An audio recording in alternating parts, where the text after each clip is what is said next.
नमस्कार, मैं हूँ डॉक्टर मिली सिंह। मैं एक साइकोलॉजिस्ट हूँ और मैं मानसिक समस्याओं का इलाज करती हूँ।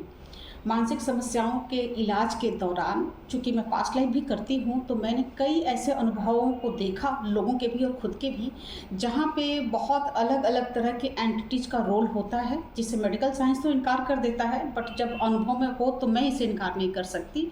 मैंने देखा है कि लोगों के पूर्व जन्म कैसे होते हैं और कैसे मेमोरी पास ऑन होती है, किस तरह से दूसरी आवाज़ें, दूसरे डायमेंशन से आ रही आवाज़ों के कारण लोग डिस्टर्ब हो जाते हैं। ये मेरे पेशेंट के अनुभव रहे और नकारने लायक नहीं हैं। हालाँकि मेडिकल साइंस इसको नकारता है, मैं नहीं नकार रही। मैं आध्यात्मिक हूँ, मैं धार्मिक नहीं हूँ, मैं किसी भी तरह का रिचुअल फॉलो नहीं करती, मैं किसी देवी-देवता में बिलीव नहीं करती, आई हूँ अभी तक। वीडियो बनाने से पहले की बात मैं कर रही हूँ। मेरे जीवन में कोई भी कर्मकांड नहीं है, कभी नहीं रहा। बचपन की बातें छोड़ दें तो जब से मैंने होश संभाला मैंने नहीं किया है। तो मैं एक नास्तिक आप कह सकते हो, आम भाषा में मैं नास्तिक की तरह रही हूँ। लेकिन परमात्मा को शायद अपना अनुभव कराना था या लोगों तक बात पहुँचानी थी, मुझे नहीं पता क्यों और कैसे हुआ। मुझे कुछ समय पहले विष्णु लोक के दर्शन हुए। कैसे हुए मैं इसके बारे में बताने की कोशिश करूँगी। अपने बारे में मैंने इसीलिए पहले बताया कि मैं नास्तिक रही हूँ और अगर मुझे एक्सपीरियंस होता है तो थोड़ी आश्चर्य की बात है, क्योंकि मेरे घर में मैं कोई रिचुअल्स नहीं कर रही, कोई देवी देवता की पूजा नहीं कर रही। मैं आध्यात्मिक हूँ, मैं ओशो सन्यासी हूँ, मैं ध्यान करती हूँ। ध्यान मेरे जीवन का एक अभिन्न अंग रहा है। इधर कुछ दिनों से मैं ध्यान कर रही थी और मैं गायत्री मंत्र का जाप करती हूँ, मानसिक जाप करती हूँ, रिचुअल्स के थ्रू नहीं, मानसिक जाप। इस दौरान हुआ ये कि एक दिन मैं ऐसे ही बैठी, ध्यान में बैठी थी और मैं ट्रांस की स्थिति में चली गई और सडनली मैंने अपने आप को विष्णु लोक में पाया। मतलब विष्णु लोक में इसलिए कह रही हूँ क्योंकि वो विष्णु भगवान थे और आम बोलचाल की भाषा में ऐसा कहा जाता है। मुझे यकीन नहीं हुआ कि ये क्या चीज़ है, मतलब मैं कहाँ पर हूँ, क्या हो रहा है यहाँ पे। मुझसे आप पूछोगे कि आसपास क्या था तो मैं कुछ भी नहीं बता सकती। ये कहानी नहीं है कि मैं इसमें किरदार गढ़ दूँ या सीन बताऊँ आपको। मेरा जो रियल अनुभव था मैं वो बताऊँगी। हमने सुना है ना कि राम जी और लक्ष्मण जी की कहानी में लक्ष्मण जी कहते थे कि मैं माता सीता के पायल पहचानता हूँ क्योंकि मैंने उनके सिर्फ चरण देखे हैं, उनका चेहरा नहीं देखा। इस स्टोरी पे रियली मैं भी हँसी हूँ। मैंने सोचा था, मैं सोचती थी ऐसा कि ऐसा कैसे हो सकता है कि आप किसी के पैर छूते हो और उसकी शक्ल नहीं देखते। लेकिन जब खुद पे गुजरती है तो समझ में आता है। जब मैं विष्णु भगवान के सामने थी, सचमुच में मैंने उनका चेहरा नहीं देखा। रियली मुझे कुछ भी नहीं पता कि वो कैसे दिखते हैं, कैसे नहीं दिखते हैं। मैंने क्या देखा, ये जानने लायक है। मैंने देखा कि मैं एक ऐसी जगह पे हूँ जहाँ सब कुछ डिवाइन जैसा है, बट क्या है मैं नहीं बता सकती।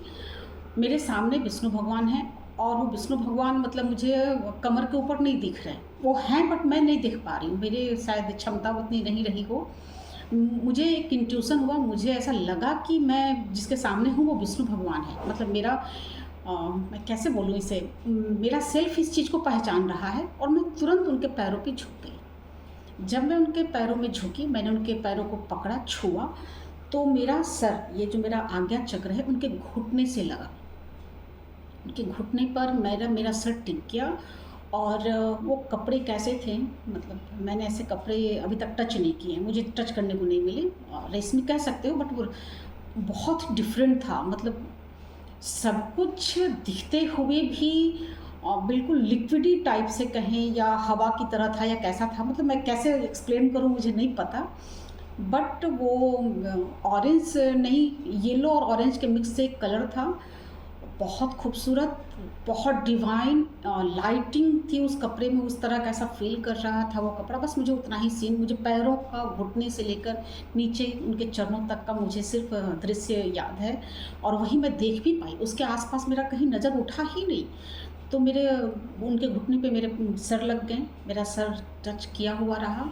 उन्होंने एक हाथ मेरे सर पे, मेरे सहसार पे यहाँ पे रखा और उसके बाद एक तुलसी का पत्ता उन्होंने मेरे आज्ञा चक्र पे लगा दिया। मतलब ऐसे ही मेरे पैर में, उनके पैर पे मेरा सर है और उन्होंने मेरे तुलसी दल मेरे आज्ञा चक्र पे रख दिया और मैं ऐसे ही बैठी रही, काफ़ी देर बैठी रही। मतलब मुझे नहीं पता मैं कितनी देर बैठी रही, लेकिन मैं बस बैठी ही रही वहाँ पर। मुझे और कोई सीन नहीं पता आसपास क्या हो रहा है, नहीं हो रहा है, बस इतना पता है कि बहुत डिवाइन एनर्जी थी। सारी चीज़ें होते हुए भी ऐसी थी जिसे हम शायद छू ना सकें इस शरीर से, या फिर एक्सप्लेन ना कर सके, मतलब कि आकृति वगैरह में किसी भी तरह से एक्सप्लेन ना कर सके, बट सब कुछ था। मेरी दृष्टि सिर्फ उनके घुटने से लेकर उनके पैरों तक थी। मैं उससे ना ऊपर देख पाई, ना उसके अगल बगल देख पाई।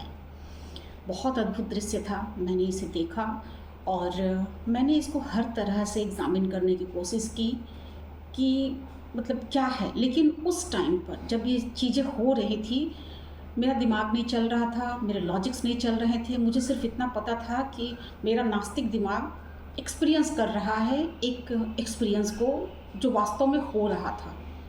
काफ़ी देर वैसे बैठने के बाद मैं वहाँ से अचानक से गायब हो गई। मतलब मैं चल के नहीं आई, मैं बस वो ख़त्म हो गया, वो सब चीज़ें ख़त्म हो गई और मैं ध्यान में बैठी हुई थी उस ट्रांस की स्थिति में। मैं समझ नहीं पाई कि क्या हुआ, लेकिन ये अनुभव बिल्कुल रियल था मेरे लिए कि मैंने विष्णु भगवान को देखा, नहीं, विष्णु भगवान के पैरों को देखा और मैं उसी में खो गई। और इस एक्सपीरियंस ने मुझे मैं क्या बोलूँ, बहुत सारी बातों को दोबारा रिकंसिडर करने पे मजबूर कर दिया। हमारे ग्रंथों के बारे में, हमारे देवी देवताओं की मूर्ति के बारे में, उनके बारे में कही जाने वाली बातों के बारे में, कि किसी ने कुछ देखा तब जाकर उसने लोगों को बताया और उसके आधार पे चीज़ें कर ही गई हैं। हमने बोला कि अरे किसी ने देखा नहीं तो मूर्ति ऐसा क्यों बना दिया क्या, लेकिन कहीं ना कहीं किसी ने देखा। अब ये बात सच है कि हमारा ब्रेन जो सोचता है, जो चाहता है, वो वैसी ही दुनिया बनाता है, तो ये सच है। तो भगवान भी अगर हमने भी बनाए हैं तो भी उनका एग्जिस्टेंस है ना, मतलब हम उसे इनकार नहीं कर सकते। तो भगवानों की दुनिया हमने बना रखी है और वास्तव में वो रहते हैं, वो होते हैं, हम एक्सपीरियंस कर सकते हैं। और मैं दावा करती हूँ, 100% दावा करती हूँ कि जो भी पूरी श्रद्धा से चाहता है देवी देवताओं से, हर उस देवी देवता से जिससे वो जुड़ना चाहता है, मैं उसे दर्शन करा सकती हूँ। ये उनके दर्शन के बाद और मेरे अभी तक के एक्सपीरियंस ने ये बीच का मुझे एक पोर्टल मुझे समझा दिया कि काम कैसे करता है और ये कैसे किया जा सकता है। शर्त सिर्फ इतनी है कि पूरी श्रद्धा आपको होनी चाहिए। आप अगर बिल्कुल नकारने के ही मूड में हैं तो क्यों टाइम वेस्ट करना, आप टाइम वेस्ट ना करें। नकारना है तो फिर क्या करना है इन चीज़ों में आकर के। मैंने भी बहुत नकारा है और जब खुद का एक्सपीरियंस हुआ तो मैंने इसे स्वीकार भी किया है। और जो लोग एक्सपीरियंस करना चाहते हैं उनको मैं दोबारा एक्सपीरियंस करवाने की क्षमता भी रखती हूँ। मैं ये अनुभव आप लोगों के साथ शेयर करना चाहती हूँ क्योंकि हमारे यहाँ बहुत तरह के मिथ हैं। हम आज की जनरेशन में इन बातों की तो कोई गुंजाइश ही नहीं बचती, हमारी जनरेशन में भी नहीं रही है। हमने भी बहुत नकारा है, नास्तिक वाला जीवन भी जिया है, आज भी जी रही हूँ। ऐसा नहीं है कि विष्णु लोक के दर्शन करने के बाद मैं पूजा पाठ करने लगी हूँ या कुछ भी। वो एक अनुभव था, एक एग्जिस्टेंस के बारे में जिसे मैंने समझा और स्वीकार किया। हाँ, उसके कारण इंटरनली मैं चेंज ज़रूर हुई हूँ, मेरा बिलीफ सिस्टम चेंज हुआ है, मुझे चीज़ों को देखने का नज़रिया मेरा बदला है और उसके कारण एक अलग ही तरह की शांति मेरे जीवन में आ गई, एक निश्चिंतता मेरे जीवन में आ गई है, जो मुझे लगता है कि शायद हम यही ढूंढ रहे थे, हम यही चाहिए। आई होप कि आप इस बात को बिना इसका मजाक उड़ाए समझने की कोशिश करेंगे, एटलीस्ट मेरे जीवन को और मेरे बौद्धिक स्थिति को देखते हुए कि ऐसी बातें हो सकती हैं। मना करने से पहले, अंधविश्वास कहने से पहले एक बार एक्सपीरियंस करने की कोशिश ज़रूर करें।